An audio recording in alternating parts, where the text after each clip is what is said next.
السلام علیکم ورحمۃ اللہ وبرکاتہ۔ دیکھیے ویسے تو استاد یقیناً ہم میں سے ہر ایک کی یہ کوشش ہے کہ ٹیچر کے کچھ بچے ہم سے ایسے تیار ہو کر نکلیں، کچھ ہمارے اسٹوڈنٹس ہم سے پڑھنے والے کچھ کل کو سائنٹسٹ بن سکیں، کل کو کچھ وہ کریٹ کر سکیں، کل کو وہ کچھ انوینٹ کر سکیں، کل کو وہ کچھ انسانیت کو، ملک و ملت کو کچھ نیا دے سکیں۔ تو ظاہر ہے اس کے لیے ضروری ہے کہ وہ کچھ نیا سوچنے کے قابل ہوں، تو ہی وہ کچھ نیا بنانے کے قابل ہوں گے۔ تو اس کے لیے ہم کہتے ہیں کہ ایز اے ٹیچر اگر ہمارا یہ آبجیکٹو ہے تو پھر ہمیں انڈکٹیو اپروچ کو اپنانا پڑے گا، انڈکٹیو میتھڈ آف ٹیچنگ پہ ہمیں آنا پڑے گا۔ تو آج ہم ڈسکس کریں گے جی کہ یہ انڈکٹیو میتھڈ آف ٹیچنگ کیا ہوتا ہے۔ کہتے ہیں کہ انڈکٹیو میتھڈ آف ٹیچنگ جو ہے یہ ایک student driven form of instruction ہے، یعنی اس میں ٹیچر سے زیادہ جو اسٹوڈنٹس ہیں، کلاس کے جو لرنرز ہیں، وہ ڈائریکشن جو ٹیچنگ کی جو ڈائریکشن ہے وہ طے کرتے ہیں، یعنی وہ اس کو آگے بڑھاتے ہیں، وہ اس کو لے کر چلتے ہیں۔ تو ٹیچر کیا کرتے ہیں جب کلاس میں آتے ہیں جی کہ ٹیچر ڈائریکٹ بچوں کو کوئی رول یا فارمولا بتانے کی بجائے ان کے سامنے کچھ ایگزامپل رکھتے ہیں، اور بچوں کو ڈائریکٹ اپنے ٹاپک کا اعلان کرنے کی بجائے یا وہ رول یا فارمولا بچوں کو بتانے کی بجائے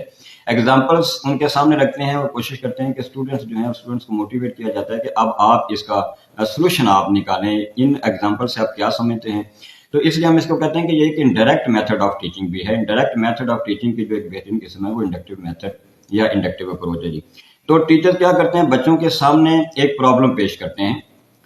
یعنی یہ ایک مسئلہ ہے، بھائی بیٹا آج ہم نے اس کا سولوشن ہم نے ڈھونڈنا ہے۔ تو اس لیے ہم کہتے ہیں کہ یہ جو پرابلم سالونگ میتھڈ ہے یہ بھی در حقیقت انڈکٹیو میتھڈ آف ٹیچنگ کی ہی ایک قسم ہے۔ یا بعض بار ٹیچر جو ہیں وہ بچوں کو ایک پروجیکٹ دیتے ہیں، کوئی ایک ایسا کام دیتے ہیں کہ ٹاسک دیتے ہیں کہ بیٹا آپ نے یہ مکمل کرنا ہے، یا یہ آپ نے شروع سے لے کے اینڈ تک آپ نے اس کو پرفارم کرنا ہے، اور اس سے آپ نے کیا سیکھنا ہے وہ آپ نے مجھے بتانا ہے۔ تو اس لیے ہم کہتے ہیں کہ جو پروجیکٹ میتھڈ ہے یہ بھی در حقیقت انڈکٹیو اپروچ کی ہی ایک۔ اسٹوڈنٹس کو ہم کسی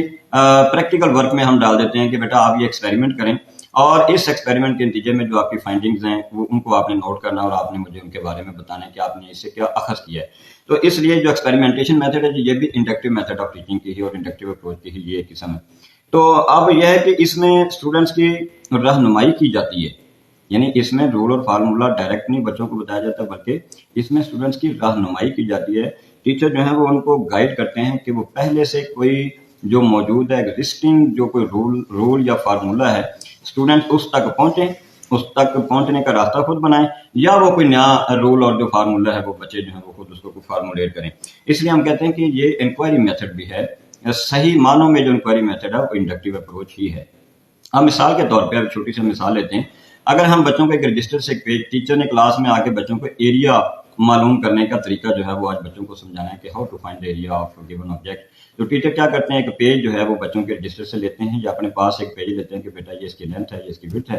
تو آج ہم نے اس کا ایریا معلوم کرنا۔ آپ کے خیال میں اس کا ایریا کیسے ہم معلوم کر سکتے ہیں کہ اس پیج میں ٹوٹل کتنے سینٹی میٹر اسکیئر ہیں یا کتنے انچی اسکیئر ہیں؟ اب ٹیچر نے بچوں کے سامنے یہ پرابلم رکھ دی اور ان کو ٹائم دے دیا کہ اب آپ کے پاس یہ چیزیں ہیں، یہ آپ کے پاس انسٹرومنٹس ہیں، آپ اپنے جیومیٹری باکس نکالیے، آپ اسکیل نکالیے یا پینسل نکالیے، اور اب آپ اس کو میجر کر کے مجھے بتائیں، اور مجھے بتائیں کہ کیا طریقہ ہونا چاہیے۔ اب اسٹوڈنٹ جو ہے وہ ظاہری بات ہے کوشش کریں گے، شروع کریں گے، اور ہو سکتا ہے کہ ایک دو اسٹوڈنٹ جو ہیں جنہوں نے یہ چیز پہلے نہیں پڑھی، ان کے نالج میں نہیں ہے، لیکن وہ یہ معلوم کرنے میں کامیاب ہو جائیں کہ ٹیچر اگر ہم لینتھ انٹو وڈتھ کریں تو اس کا ہم ایریا معلوم کر سکتے ہیں۔ تو یہ انڈکٹیو میتھڈ جو ہے یہ بچوں کو خود سوچنے پر مجبور کرتا ہے۔ تو یہی اس میتھڈ کے جو ہیں وہ بینیفٹس ہیں کہ اس انڈکٹیو اپروچ کے ذریعے اسٹوڈنٹ جو ہیں وہ ایکچوئل آبزرویشن کرتے ہیں۔ دیکھیے ایک آبزرویشن یہ ہے کہ ٹیچر نے بچوں کو کہا کہ بیٹا آپ یہ دیکھیں یہ کام ایسے ہو رہا ہے نا، تو آپ نے اس سے یہ سیکھا، تو ہم نے اس سے یہ نتیجہ اخذ کیا، لہٰذا اب آپ یہ چیز نوٹ کر لیں، اب آپ یہ یاد کر لیں۔ اور ایک یہ ہے کہ ٹیچر بچوں کو یہ ریکمینڈ کریں، بچوں کو موٹیویٹ کریں کہ بیٹا اب آپ خود آبزرو کریں، آپ کو کیا نظر آ رہا ہے، آپ کو کیا محسوس ہو رہا ہے، آپ کیا سمجھ رہے ہیں، آپ اس سے کیا اخذ کر رہے ہیں۔ اس کو ہم کہتے ہیں یہ actual observation of the learner ہے۔ تو اس میتھڈ کے ذریعے انڈکٹیو اپروچ کے ذریعے اسٹوڈنٹس کو ایکچوئل آبزرویشن کی بھی عادت پڑتی ہے۔ اور اسی طرح سے دیکھیے جو لانگ ٹرم ریٹینشن ہے، جب بچے فرسٹ ہینڈ نالج، ہم کہتے ہیں انڈکٹیو اپروچ کے ذریعے بچوں کو فرسٹ ہینڈ نالج اور نیو نالج ملتا ہے اپنی آبزرویشن کے ذریعے، اور جو یہ نالج ہے یہ بچوں کی لانگ ٹرم ریٹینشن کا باعث بنتا ہے، یعنی بچوں کو یہ چیزیں وہ نالج جو انہوں نے خود آبزرویشن کر کے، کچھ ایکسپیریمنٹ کر کے، کچھ پروجیکٹ کو پرفارم کر کے، مکمل کر کے انہوں نے جو چیز فائنڈ کی تھی اور انہوں نے جو نتیجہ اخذ کیا تھا نا، یہ ان کی لانگ ٹرم میموری میں جائے گا اور ان کو یہ چیزیں بہت دیر تک یاد رہیں گی، نالج کا حصہ بنے گا۔ اچھا اسٹوڈنٹس کو یہ بھی پتہ چلتا ہے کہ اچھا اس طریقے سے آبزرویشن کی جاتی ہے، اور اس طریقے سے ایکسپیریمنٹیشن کی جاتی ہے، اس طریقے سے جو ہے وہ ہائپوتھیسس اختیار کیا جاتا ہے، پھر اس کی روشنی میں اس طریقے سے جو ہے وہ ایک تھیوری بنائی جاتی ہے، اور پھر اس تھیوری کو ہم جنرلائز کرتے ہیں۔ بچوں کو جنرلائزیشن کا ایکچوئل جو کانسیپٹ ہے وہ بھی انڈکٹیو اپروچ کے لیے ٹیچر دے سکتے ہیں جی۔ تو یہ اس کے جو ہے وہ یعنی چند بینیفٹس ہیں انڈکٹیو اپروچ کے۔ اب ہم مختصر سی بات کریں گے کہ اس کی ریکوائرمنٹس کیا ہیں. یعنی ٹیچرز کو ویسے تو ظاہر بہت سارے اس کے بینیفٹس ہیں، بہت سارے اس کے طریقہ کار پہ بات ہونی چاہیے، اور وہ کسی ڈیٹیل ظاہر بات ہے کسی پریزنٹیشن میں یا کسی سیشن میں ہونی چاہیے. لیکن ابھی ہم مختصر اب اس کے لیے جو ریکوائرمنٹس ہیں ٹیچرز کو، یہ جو انڈکٹیو اپروچ ہے اس میں مہارت حاصل کرنے کے لیے 2-3 جو بہت بنیادی قسم کی جو ریکوائرمنٹس ہیں، جو اسکلز ہیں، ان میں ان کو مہارت ہونی چاہیے. میں سب سے پہلے یہ ہے کہ چونکہ اس میں ایگزامپل سے آغاز ہونا ہے، ٹیچر نے اس کو دلچسپ بنانے کے لیے اسٹوڈنٹ کے سامنے 1-2 مثالیں رکھنی ہے کہ بیٹا یہ کام جو ہے نا، آپ یہ دیکھتے ہیں نا کہ ایسا کام ہوتا ہے، تو اب آپ کے خیال میں اس کا سولوشن کیا ہے، یہ اس کے پیچھے وجہ کیا ہے، اس کے پیچھے رول کیا ہے، وہ فارمولا، وہ رول آپ نے ڈھونڈنا جس کو جنرلائز کر سکیں. تو ٹیچر کو ایگزامپلز بچوں کے سامنے رکھنے میں مہارت ہونی چاہیے کہ کس ٹاپک کے کس رول تک ہم نے پہنچنا ہے، اور اس سے ریلیونٹ ایگزامپل جو ہیں وہ ٹیچر کو تیار کر کے اپنی پلاننگ میں شامل کر کے آنا چاہیے. اور دوسری بات یہ ہے کہ جو ٹیچر جو بچوں کے سامنے جو پرابلم رکھیں، جس کا بچوں نے جو سولوشن فائنڈ آؤٹ کرنا ہے، تو وہ بہت اچھے طریقے سے ٹیچر کو بہرحال جو پرابلم ہے وہ ڈیفائن کر دینی چاہیے کہ یہ بیٹا ایک پرابلم ہے جس کا مسئلہ، جس کا حل ہم نے تلاش کرنا ہے. اگر آپ وہ پرابلم بچوں کے سامنے صحیح طریقے سے ڈیفائن نہیں کریں گے تو سارے بچے تو ڈائیورٹ بھی ہو سکتے ہیں، اور ہر اسٹوڈنٹ اپنی مرضی سے جو ہے وہ یا اپنی تھنکنگ کے مطابق یا اپنی سوچ اور اپنی صلاحیت کے مطابق اس کا مطلب سمجھے گا، اور وہ پھر اس کے مطابق ریسرچ کریں گے.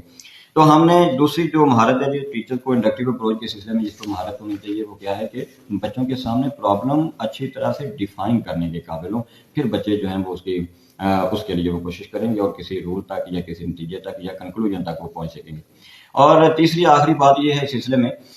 جو اسکلس ٹیچر کے پاس ہونے چاہیے انڈکٹیو اپروچ کو اسکلفلی اڈاپٹ کرنے اور اپلائی کرنے کے سلسلے میں، وہ یہ ہے کہ بچے جب ریسرچ کریں گے یا کچھ پروجیکٹ کریں گے یا اسی طرح سے کچھ تھنکنگ کریں گے، کچھ ورکنگ کریں گے انڈکٹیو اپروچ کے نتیجے میں، تو بچوں کی بہرحال ساری فائنڈنگ وہ درست نہیں ہوں گی. ذرا اس میں بچوں کا ایک اپنا لیول ہے، بچوں نے اپنے حساب سے اس کے کچھ کنکلوڈ کرنا ہے، انہوں نے کنکلوژن اور فائنڈنگز کرنی ہے. تو ٹیچر میں یہ مہارت بھی ہونی چاہیے کہ بچوں کی فائنڈنگز کو ریفائن کر سکے. یعنی بچوں کو یہ ڈائریکٹ ہم نے نہیں کہنا نہیں آپ کا تو یہ آپ کی فائنڈنگ تو بالکل غلط ہے، دیکھیں ہمارے پاس تو رول تو یہ ہے، یہ تو نیوٹن نے تو یوں کہا تھا، فلاں سائنٹسٹ نے تو یوں کہا تھا، لہٰذا آپ کا تو یہ رزلٹ جو ہے وہ ٹھیک نہیں.